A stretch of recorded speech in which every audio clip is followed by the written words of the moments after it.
Hello friends.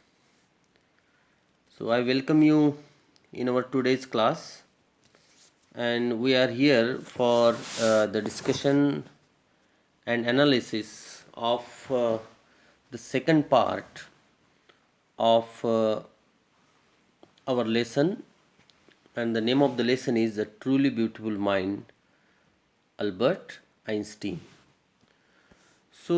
In a nutshell, uh, I would like to give you a gist of the part we have seen day before yesterday, that Albert Einstein was born uh, on 14 March 1879 in the German city of Ulm, and about his very early life, we have some suggestions and some observations made by his own mother and his headmaster. So, what his mother was thinking about him, that he was a freak, he was an unusual person who doesn't behave, look, or think like others, and we also came to know that his playmates called him brother boring because he did not know how and what to play with them. And one more thing, we came to know that he was very much fond of mechanical toys, and when he saw his newborn sister Maza, he is said to have said, "Fine, but where are her wheels?" Then we have the episode of in the third part of his headmaster, who once told his father that what Einstein choose as a profession wouldn't matter because he will never make a success at anything. And by this, the life of Albert Einstein began, and then we knew, then we came to know that Albert Einstein was not at all a bad pupil. He went to high school in Munich and scored very good marks, but in the Munich school he felt so stifled there because he didn't like the regimentation and discipline there. So he left the school for good, and after prolonged discussion with his family, it was decided that Einstein would take his further education in the German speaking Switzerland, in a city which was more liberal than Munich. Now, Einstein was highly gifted in mathematics and interested in physics, and after finishing school, he decided to study at a university in Zurich. But science was not the only thing that appealed to this dashing young man uh, with the walrus mustache. So, he also felt a special interest in a fellow student, Mileva Merrick, whom he found to be a clever creature. This young serf had come to Switzerland because the university in Zurich was one of the few in Europe where women could get degrees. Einstein saw in her an ally against the Philistines, those people in his family and at the university with whom he was constantly at odds. The couple fell in love and later survive, in which they put their affection into words, mixing science with tenderness. Wrote Einstein. Einstein once wrote about this: "How happy and proud I shall be when we both have brought our work on relativity to a victorious conclusion." Now, then we further saw that in 1900, at the age of 21, Albert Einstein was a university graduate but unemployed. He worked as a teaching assistant, gave private lessons, and finally secured a job in 1902 as a technical expert in the patent office in Bern. While he was supposed to be assessing other people's inventions, Einstein was actually developing his own ideas in secret. He is said to have jokingly called his desk drawer at work the Bureau of theoretical physics. And one of the famous papers in 1905 was Einstein's special theory of relativity, according to which time and distance were not absolute. Indeed, two perfectly accurate clocks will not continue to show the same time if they come together again after a journey if one of them has been moving very fast relative to the other. From this followed the world's most famous formula, which describes the relationship between mass and energy, and this formula is E is equal to mc square.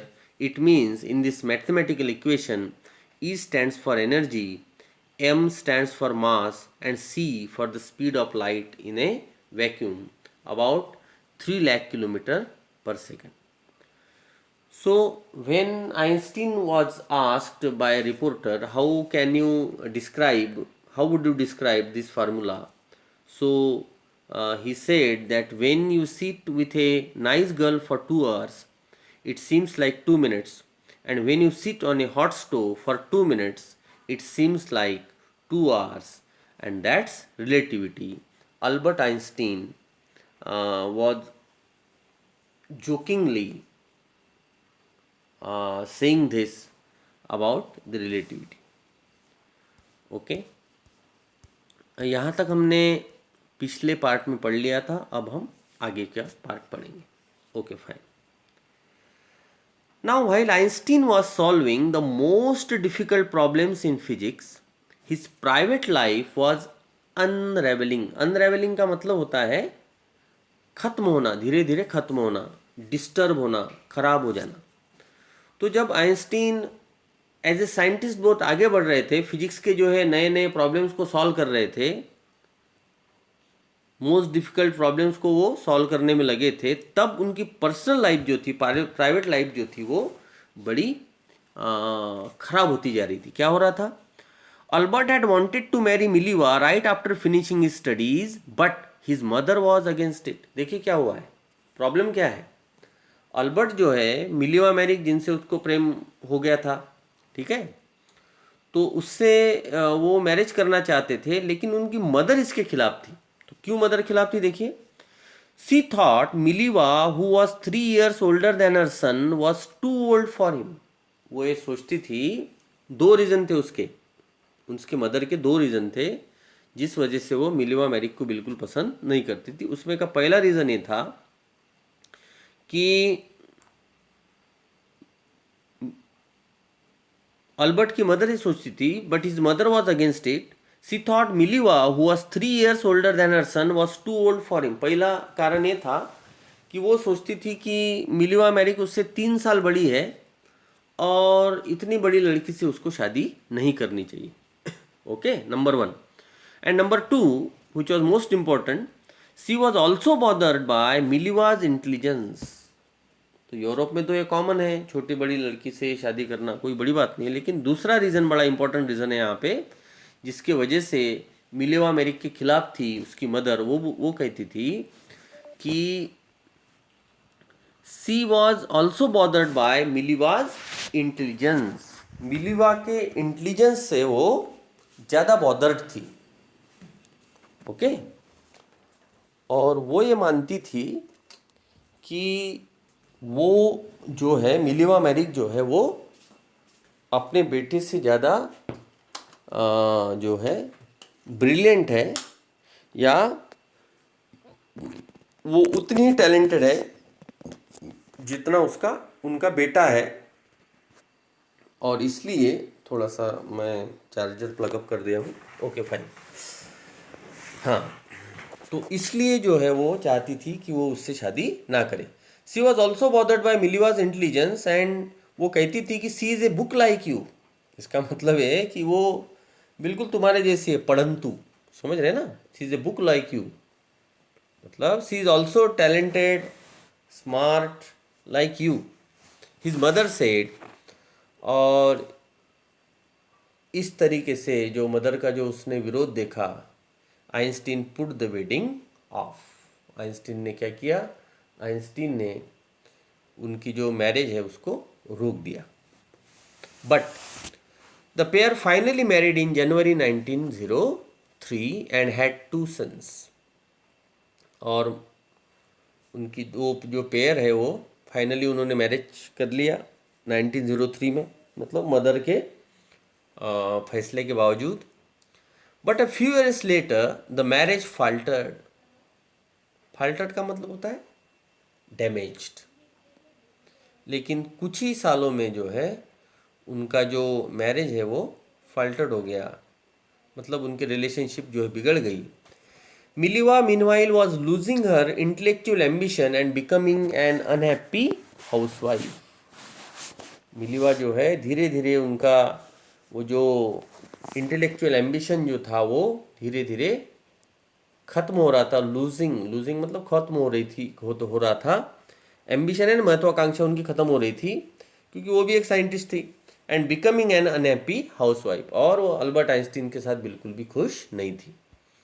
After years of constant fighting the couple finally divorced in 1919। तो बहुत साल तक उनकी लड़ाई चली और last में उन्होंने डिसाइड किया कि 1919 में वो अपने हस्बैंड से क्या हो गई, वो उसने डाइवोर्स ले लिया, मतलब दोनों अलग हो गए। But Einstein married his cousin Elsa the same year. और आइंस्टीन ने जो है उसी साल उसकी कजिन, उनकी कजिन इल्सा से मैरिज कर ली। किसकी कजिन? अल्बर्ट आइंस्टीन की कजिन। हाँ हाँ, ध्यान देना, आपके एग्जाम में भी मोस्ट ऑफ द क्वेश्चन जो है, मान लीजिए आपका 50 मार्क्स का एग्जाम है तो 25 मार्क्स के तो ऑब्जेक्टिव क्वेश्चंस आएंगे, तो छोटी छोटी चीज़ें आप समझिए। हाँ, then Einstein's new personal chapter coincided with his rise to world fame. तो आइंस्टीन का जो नया पर्सनल चैप्टर था वो, उनका जो वर्ल्ड फेम जो बढ़ रहा था, राइज टू वर्ल्ड फेम का मतलब होता है, राइज यानी उछाल, राइज का मतलब वो एकदम उछाल आया उनके जीवन में, एकदम उछाल आया। एज ए साइंटिस्ट वो बड़े फेमस होने लगे। In 1915 he had published the general theory of relativity. 1915 में, 1915 में उन्होंने अपनी general theory of relativity publish की। कौन सी थ्योरी? General theory of relativity publish की, which provided a new interpretation of gravity. देखिए, हमने देखा कि ग्रेविटी के ऊपर न्यूटन ने भी, है ना, आइजैक न्यूटन ने भी कई सारी अपने लॉज वगैरह लिखे हैं। तो अल्बर्ट आइंस्टीन ने भी अपनी जनरल थियरी ऑफ रिलेटिविटी जो है पब्लिश की, which provided a new interpretation of gravity 1915 ना। But it took 4 years to prove that that you see finding. An eclipse of the sun in 1919 brought proof that it was accurate. Okay? और एक Eclipse हुआ 1919 में, तो उसकी theory जो है, उनकी जो थ्योरी थी वो एकदम करेक्ट साबित हुई। इक्लिप्स का मतलब होता है सूर्य ग्रहण। Einstein had correctly calculated in advance the extent to which the light from fixed stars would be deflected through the sun's gravitational force. ये उनकी थ्योरी थी। उनकी थ्योरी में ये लिखा था कि he had correctly calculated in advance that the extent to which the light from the fixed stars would be deflected through the sun's gravitational field. इसका मतलब यह है कि सन का जो ग्रेविटेशनल फील्ड होता है, सूरज का जो ग्रेविटेशनल फील्ड होता है, उसी की वजह से या उसी के थ्रू जाकर जो है फिक्स्ड स्टार्स जो होते हैं, मतलब फिक्स्ड स्टार्स का मतलब होता है ग्रह जो होते हैं या स्टार्स जो होते हैं, वो अपनी डायरेक्शन को चेंज करते हैं। तो this was a new discovery, जो न्यूटन ने इस तरीके की डिस्कवरी को नहीं किया था। अल्बर्ट आइंस्टीन ने इस डिस्कवरी को आगे बढ़ाया and the newspapers proclaimed his work as a scientific revolution. तो न्यूज़पेपर्स ने, पूरी दुनिया ने जो है उनके इस न्यू थ्योरी को सराहा और इसको एक साइंटिफिक रिवॉल्यूशन का नाम दिया। उन्होंने कहा है कि साइंस में बहुत बड़ी क्रांति है। Einstein received the Nobel prize for physics in 1921। और इस तरीके से कई सारे उन्होंने जो है नई नई फाइंडिंग्स लाई। तो 1921 में उनको नोबेल प्राइज़ मिला, जो दुनिया का सबसे बड़ा, सबसे प्रतिष्ठित प्राइज़ माना जाता है। नोबेल प्राइज़ उनको मिला फिजिक्स के लिए। He was showered with honours and invitations from all over the world. और दुनिया भर से उनको बड़े ऑनर्स मिले, इन्विटेशंस मिले, ठीक है। And lauded by the press. मुझे एक चीज़ यहाँ और एक याद आ रही है। मैं महात्मा गांधी, एक 1984 में फिल्म आई थी, तो उस फिल्म में बताया गया है कि महात्मा गांधी जब 1931 में गोलमेज परिषद में हिस्सा लेने के लिए, गोलमेज कॉन्फ्रेंस में हिस्सा लेने के लिए जब इंग्लैंड गए, तो गोलमेज कॉन्फ्रेंस के अलावा और दो लोगों से वहाँ पे वो मिले थे। वो दो लोग थे, एक थे अल्बर्ट आइंस्टीन और दूसरे थे चार्ली चैपलिन। तो ये इतने फेमस थे कि बड़े बड़े वर्ल्ड लीडर जो है इनको पसंद करते थे। He was showered with honours and invitations from all over the world, okay, and lauded by the press. Lauded का मतलब होता है एप्रिसिएटेड। लॉर्डेड का मतलब एप्रिसिएटेड। तो पूरे प्रेस ने उनकी बड़ी प्रशंसा की। उस समय में प्रिंट मीडिया था, है ना, मास मीडिया तो था नहीं, प्रिंट मीडिया था, है ना, डिजिटल मीडिया नहीं था। तो न्यूज़पेपर्स ने उनको बहुत सराहा। देखिए इसमें कुछ मैंने न्यूज़पेपर के वो भी लिखे दिए हैं। तो अल्बर्ट आइंस्टीन की बहुत चर्चा उस समय में हुई, और भी इंटरनेट पर बहुत सारे हैं, ओके। देखिए यहाँ पे एक्सप्लेन भी किया मैंने। Einstein received the Nobel prize for physics in 1921। The Nobel Prize was based on the will of the famous Swedish scientist, a scientist who belongs to Sweden, Alfred Nobel.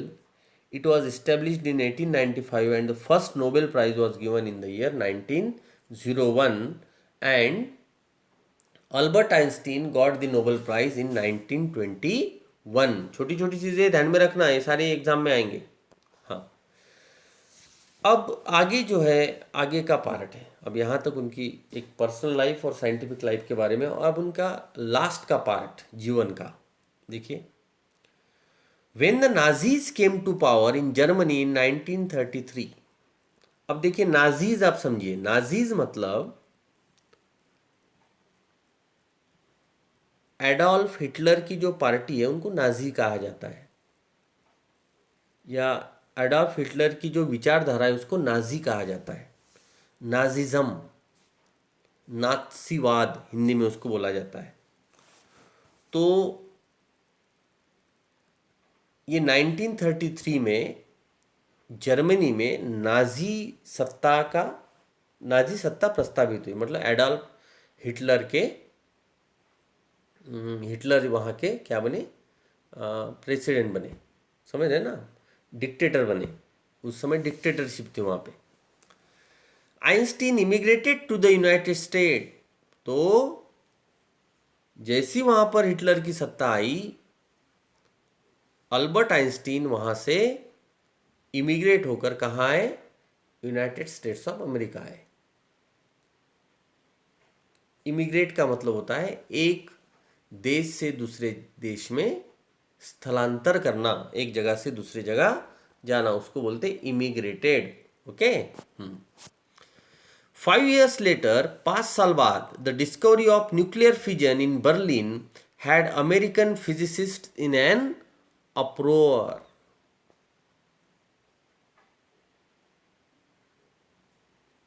Many of them had fled from fascism, just as Einstein had, and now they were afraid the Nazis could build and use an atomic bomb. अब क्या हुआ, nuclear fission की discovery हुई। Nuclear fission वो है, nuclear power, nuclear fission, जिससे atom bomb बनते हैं, ठीक है। आपको मैं सिंपल शब्दों में बताता हूँ। तो अल्बर्ट आइंस्टीन के जर्मनी को छोड़ने के बाद 5 साल बाद न्यूक्लियर फिजन की डिस्कवरी हुई, ठीक है। कहाँ, बर्लिन में। तो इस वजह से अमेरिकन फिजिसिस्ट जो थे, अमेरिकन जो साइंटिस्ट जो थे, वो बड़े अपसेट हुए। क्यों? क्योंकि वो ये मानते थे many of them had fled from fascism just an Einstein had, and now they were afraid the Nazis could build and use N atomic bomb. अब उनको ये लग रहा था कि नाजी जो है, मतलब एडॉल्फ हिटलर जो है और उसका जो गवर्नमेंट है, वो क्या कर सकता है, वो लोग जो है अभी इस फार्मूला का यूज़ करके एटॉमिक बॉम्ब की निर्मित कर सकते हैं।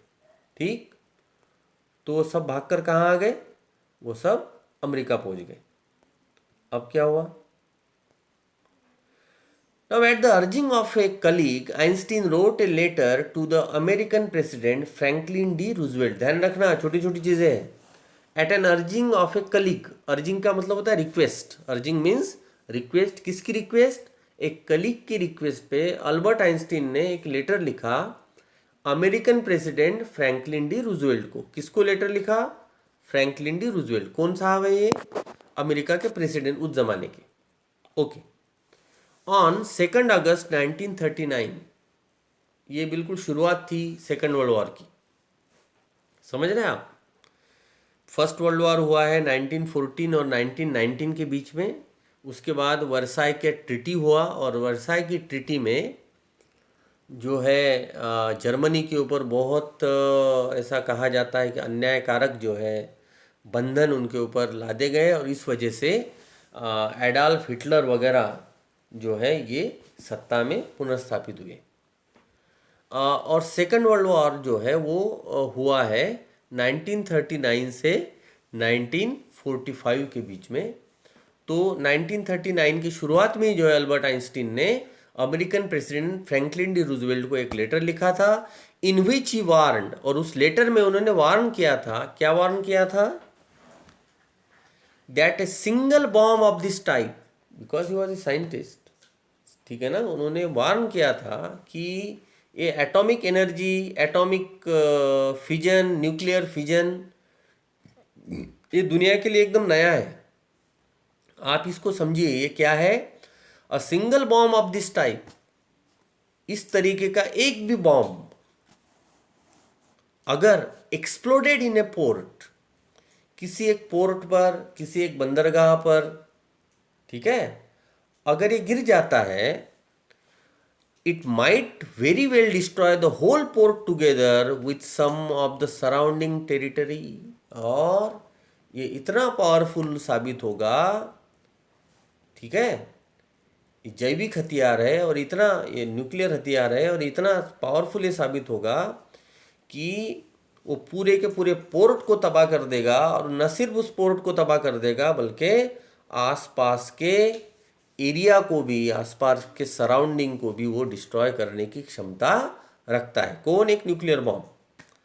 His words did not fail to have an effect, और उनके जो शब्द थे वो बिल्कुल सटीक साबित हुए। The Americans developed the atomic bomb in a secret project of their own. Berlin से ये सब लोग भाग कर आए थे कि एडॉल्फ हिटलर और उसकी सेना जो है और वहाँ के साइंटिस्ट जो है ये न्यूक्लियर बॉम्ब ना बनाए, लेकिन अमेरिका ने इनके बात पर बिल्कुल ध्यान नहीं दिया। उन्होंने खुद जो है अपने सीक्रेट प्रोजेक्ट में जो है एटॉमिक बॉम्ब की निर्मित की, and dropped it on the Japanese cities of Hiroshima and Nagasaki in August 1945। और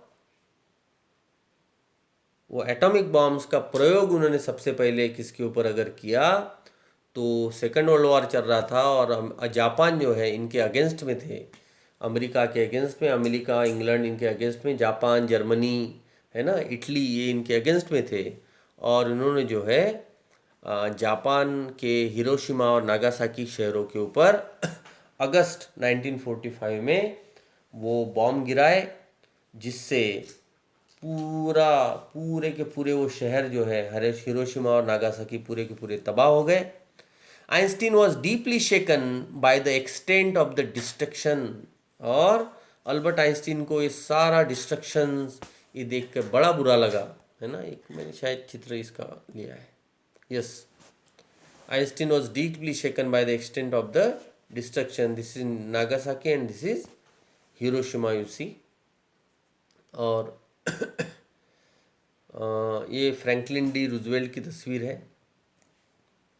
ठीक है, अल्बर्ट आइंस्टीन ने उनको लेटर लिखा था. ओके.